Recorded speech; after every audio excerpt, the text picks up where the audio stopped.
Bismillah, Assalamualaikum warahmatullahi wabarakatuh. Perkenalkan, saya Rizky Uni Prastika, NIM 414211200030 dari Universitas Mercubuana Teknik Elektro. Pada kesempatan kali ini, saya akan menjelaskan tugas untuk mata kuliah metodologi penelitian dengan judul Efektivitas Penggunaan Light Detection and Ranging (LIDAR) dalam pengukuran ketinggian pohon dari ruang bebas dan jarak bebas minimum pada saluran udara tegangan tinggi (SUTT) dan saluran udara tegangan ekstra tinggi (SUTET).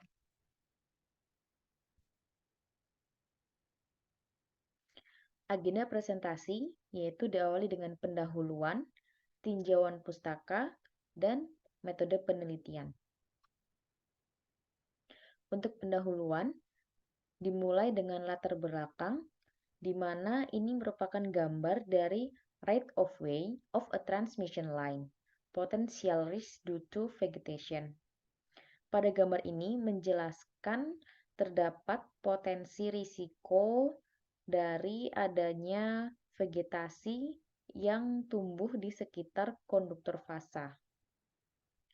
Berdasarkan Peraturan Pemerintah ESDM Nomor 2 Tahun 2009 tentang ruang bebas dan jarak bebas minimum pada saluran udara tegangan tinggi dan saluran udara tegangan ekstra tinggi, di mana ruang bebas dan jarak bebas minimum pada tegangan 150 kV yaitu sekitar 5 meter dan pada tegangan 500 kV yaitu sebesar 9 meter.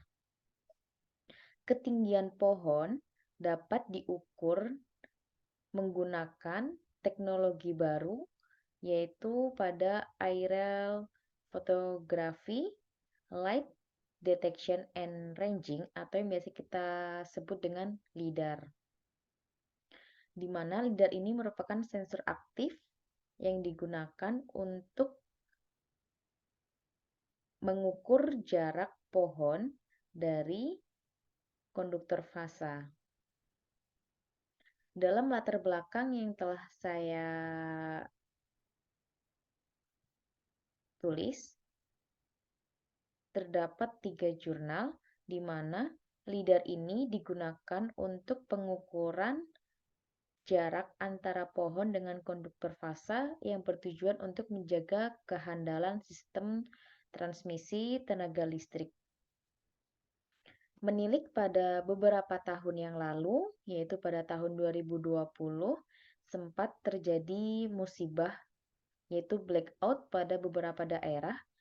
Blackout tersebut disebabkan oleh adanya pohon yang mengenai konduktor fasa sehingga terjadilah gangguan. Maka dari itu, pada penelitian ini kita bertujuan untuk meminimalisasi gangguan yang diakibatkan oleh pohon dengan melakukan pengukuran secara akurat menggunakan LIDAR. Untuk rumusan masalah pada penelitian yaitu meneliti keefektivitasan penggunaan LIDAR dalam pengukuran tinggi pohon terhadap ruang bebas dan jarak bebas minimum dari SUTT dan SUTET. Di mana tujuan penelitian ini yaitu 1. Mendapatkan nilai pengukuran jarak dan tinggi suatu pohon secara akurat menggunakan sensor aktif penginderaan jarak jauh LIDAR. 2. Memudahkan pendataan hasil pengukuran jarak dan tinggi sehingga dapat mencegah gangguan akibat pohon. Sedangkan untuk batasan masalah pada penelitian ini yaitu 1. Menggunakan sensor aktif penginderaan jarak jauh LIDAR dengan jarak ukur maksimum 12 meter. 2. Keadaan cuaca sekitar normal, tidak dalam keadaan hujan, dan waktu pengambilan data pada pagi hingga sore hari. Penelitian tidak dapat dilakukan percobaan di luar batasan seperti di atas dikarenakan alat dan bahan yang digunakan bila tidak sama maka hasil yang didapat kurang akurat. Manfaat penelitian yaitu untuk mempermudah pengukuran jarak dan tinggi pohon terhadap ruang bebas dan jarak bebas dari SUTT dan SUTET, sehingga dapat membantu mengurangi kuantitas gangguan yang disebabkan oleh pohon. Tinjauan pustaka. Dalam tinjauan pustaka, saya sudah melakukan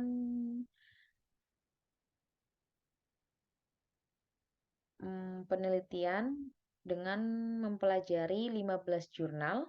Di sini pada diagram lingkaran terdapat 15 jurnal dengan masing-masing nilai presentasinya, di mana presentasi terbesar yaitu 12%. Ini cukup berpengaruh untuk penelitian yang akan saya lakukan, yaitu pada jurnal 1 dengan judul Vegetation Detection Close to Transmission Lines Using Cloud Data Points from Leader in Brazil, dan untuk jurnal yang kedua pada jurnal ke-13. Pada resume jurnal, dari beberapa jurnal yang telah dipelajari, maka diperoleh hasil bahwa LIDAR dapat digunakan untuk mengidentifikasi data vegetasi yang berada di bawah ruang bebas dan jarak bebas minimum saluran udara transmisi tegangan tinggi dan saluran udara tegangan ekstra tinggi SUTET 500 kV.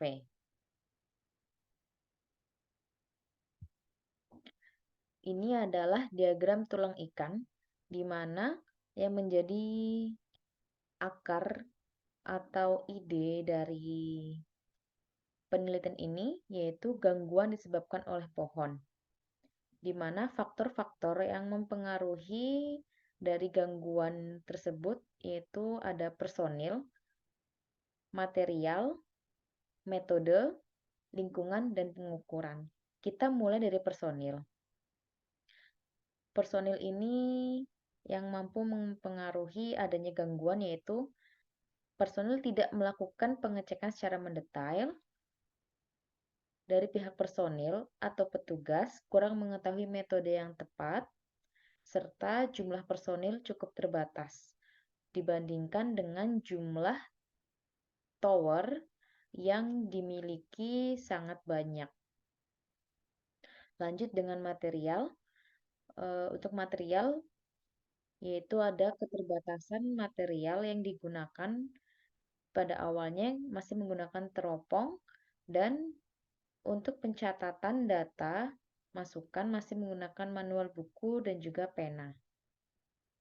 Secara metode, teknologi yang digunakan masih sederhana, serta pencatatan data masukan manual dan pengolahan data secara manual, sehingga ini masih cukup merepotkan. Lalu untuk pengukuran, yaitu jarak konduktor dengan pohon, kita harus melakukannya pengukuran tersebut secara akurat, dan jarak antar tower yang cukup panjang. Lingkungan, yaitu kendalanya di sini dari lingkungan, cuaca tidak menentu, terkadang bisa tiba-tiba saja hujan di saat dilakukannya pengukuran vegetasi dari konduktor fasa. Lalu, jarak antara tower itu cukup panjang, dan tower berada di lokasi yang sulit dijangkau. Misalnya, tower berada di pegunungan atau diakses dengan sulit. Lalu, pada akses tower ini juga masih terdapat banyak binatang buas di jalur tower. Untuk dasar teori, yaitu terdapat sensor LIDAR yang digunakan untuk mengukur jarak vegetasi terhadap konduktor fasa. Lalu ada smartphone.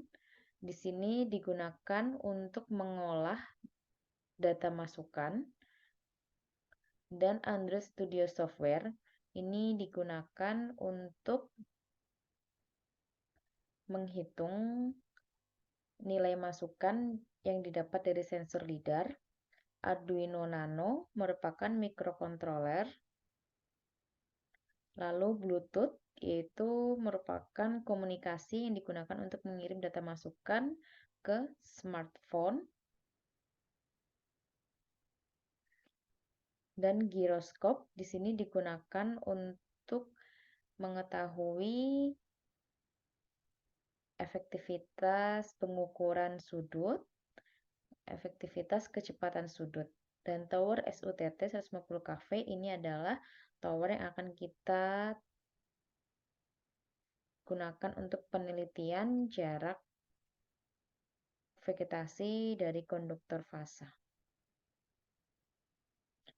Metode penelitian yaitu kita menggunakan satu studi literatur merupakan proses telaah terhadap penelitian yang sebelumnya untuk mendapatkan landasan teori terkait materi yang akan diteliti.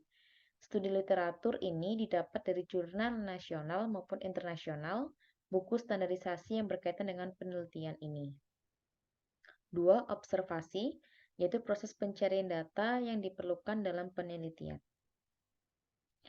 Untuk blok diagram, yaitu jarak sebagai inputan masuk, dimulai dengan jarak antara vegetasi dengan konduktor fasa. Apabila diperoleh data jarak tersebut, maka akan dikirimkan ke Arduino Nano sebagai microcontroller dan kita olah. Pada pengolahan Arduino Nano, kita akan mengirimkan data tersebut melalui Bluetooth ke sistem Android dan digunakan perhitungan trigonometri dengan menggunakan giroskop untuk mengetahui nilai sudut.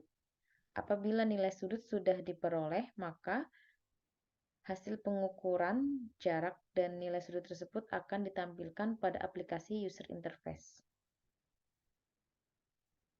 Berikut flowchart diagram.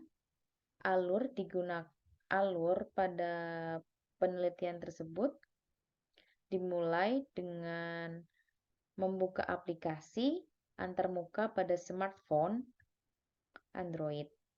Pada tahapan ini, sistem akan mempersiapkan library yang akan ditampilkan pada aplikasi tersebut. Selanjutnya, perangkat akan meminta izin untuk mengakses ketersediaan Bluetooth menggunakan kamera smartphone dan menyimpan data yang diambil pada folder penyimpanan smartphone.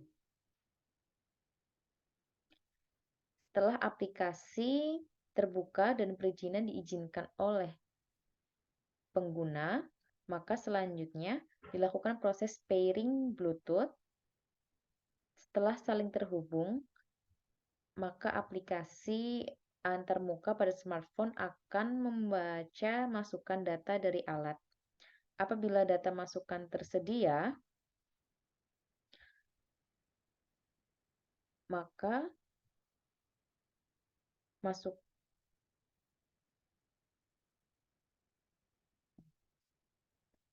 masukan akan dilanjutkan pada pembacaan data sensor lidar. Namun jika data inputan tidak tersedia, maka aplikasi yang termuka akan menunggu data masukan dari alat. Selanjutnya, jika data inputan ada, maka alat uji akan melakukan pembacaan pada objek sensor lidar yang kemudian akan diproses dan dikirimkan melalui Bluetooth tersebut. Setelah didapatkan perhitungan, maka data diproses dan ditampilkan pada user interface dan menampilkan hasil ukur jarak. Selanjutnya, data tersebut akan ditampilkan pada aplikasi user interface dan selesai, dan proses ini akan terus berulang. Baik, terima kasih. Sekian presentasi dari saya. Wassalamualaikum warahmatullahi wabarakatuh.